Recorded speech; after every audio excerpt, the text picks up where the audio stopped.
За та бүхэн өөрсдөө л хар. Өнөөдөр бүр нэг юм данхаагаад ирэхээр яг юу болж байгааг хардаа. Энэ улс оронд чинь толгой байна уу, эзэн байна уу?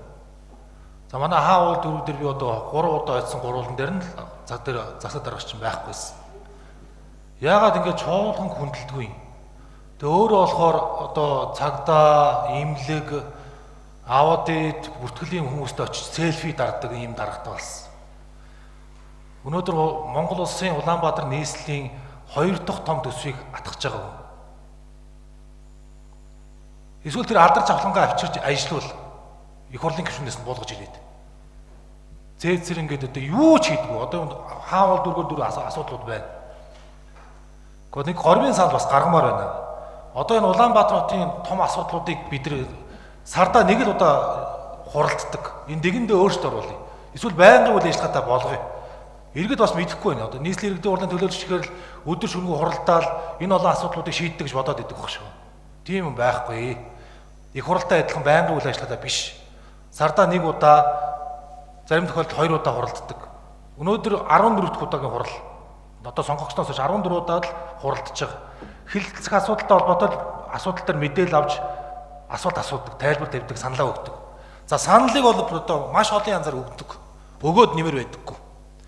За өнөөдөр одоо нийслэл Улаанбаатар хотын яг харьяа 99 байгууллагадаас би 50 байгууллага дээр мэдээлэл танилцуулга 2023, 2024, 2025 оны үйл ажиллагааны тайлан, санхүүгийн тайлан, бүтц оронтой гээд нийтдээ бараг 13,000 хуудас материал над дээр одоо байна. Энийг нэг хүн бол судлаад тэр болгоны араас явна гэдэг бол боломжгүй. Тийм учраас энэ файлын мэдээллийг PDF хэлбэрт оруулаад олон нийтэд одоо энэ жилээс эхлээд маш олон мэдээллүүдийг хүргүүлнэ. Ер нь энэ хуулийн дагуу хулгай хийдэг одоо бүр мэрэгсэн нарийн мэрэгжлийн одоо ажилчдыг бол би 15 жилээс дээш ажилласан төрийн албан хаагчид байна. Зөвхөн дарагт таалагддаг шийдвэр гаргадаг. Бусд үед зөвхөн хувийн бизнесээ болон төрийн буюу татвар төлөгчдийн мөнгийг шимэгчилж амьдардаг маш олон хэсэг бүлэг хүмүүс байна. Энийг одоо та бүхэнд одоо ургийн мод олгоор танилцуулнаа. За одоо энэ хэлцэх асуудалтай холбоотойгоор энэ гендрийн асуудал гэж байна. Энэ бол одоо Монгол улсын бодлогын асуудал болсон. Би 330 сумыг 3 удаа тойрсон. Улаанбаатар хотод энэ гендрийн асуудал бол бүр өсвөр наснаас ахуулаад төрийн албан хаагч, энэ байгууллагын асуудал маш олон юм бүр доголдолтой болцсон. Урд нь яадаг байсан бэ гэхээр эрэгтэй хүүхэд, эмэгтэй хүүхдийг за эр хүнийг одоо боловсрлоор нь, ажлын байраар нь бүр бодлогоор бэлддэг байсан. Гэтэл зах зээл шийснээс хойш эмэгтэйчүүдтэй боловсролыг нь илүү их гэр бүл анхаардаг.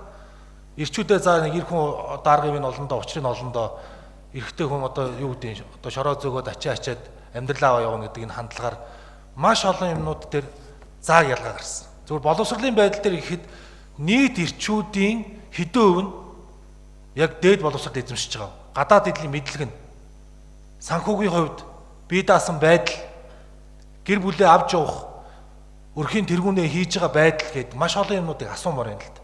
Одоо энэ гендрийн хороон дээр ажиллаж байгаа хүмүүс яг энэ дээр ямар бодлого гаргаж байгаа. Нийт гэмт хэргийн хэдэн өв нь ирчүүд хийж байгаа. Гэр бүлийн хүчирхийллийг зөвхөн ирчүүд хийдэг гэж би бас бодохгүй байна. Санхүүгийн дарамт, эрүүл мэндийн асуудал гээд маш олон юмнууд дээр харилцан уялдаа холбоотой байдлыг одоо бид нар муу нухаа сайн ажиллах ёстой. Энэ боловсролын байгууллага яаж ажилтдаг?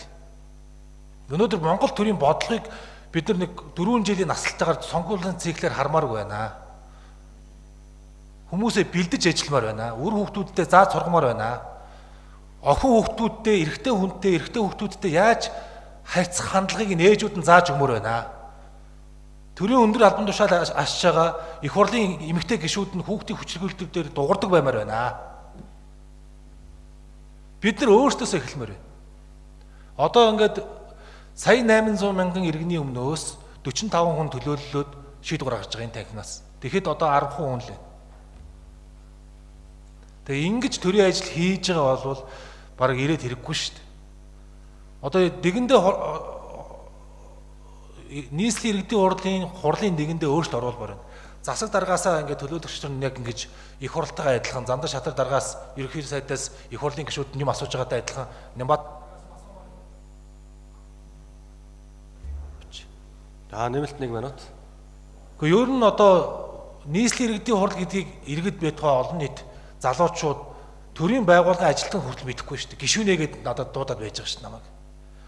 Гэхдээ ийм мэдлэггүйгээсээ болоод өнөөдөр бид нар энэ асуудлуудыг зүгээр хэлбэрийн төдий хурал хиймээр байгаа байхгүй. Тэгэхээр баяр даргын одоо би өөрийн биеэр болон одоо бүлгийнхаа нийслэлийн иргэдийн хурлын төлөөлөгч нароосоо дэмжлэг амар байна. Нийслэлийн иргэдийн хурлын дэгэндээ өөрчлөлт оруулж засаг даргыг байлцуулж зөвхөн хоёр орлогч ээлжиж ярддаг энэ одоо хоёр орлогчийг алдаршуулах танхим баймааргүй байна. Бүх харьяа байгууллагын удирдлагууд ирж суудаг 9 дүүргийн дарга удирдлагууд нь ирж тайлбараа өгдөг.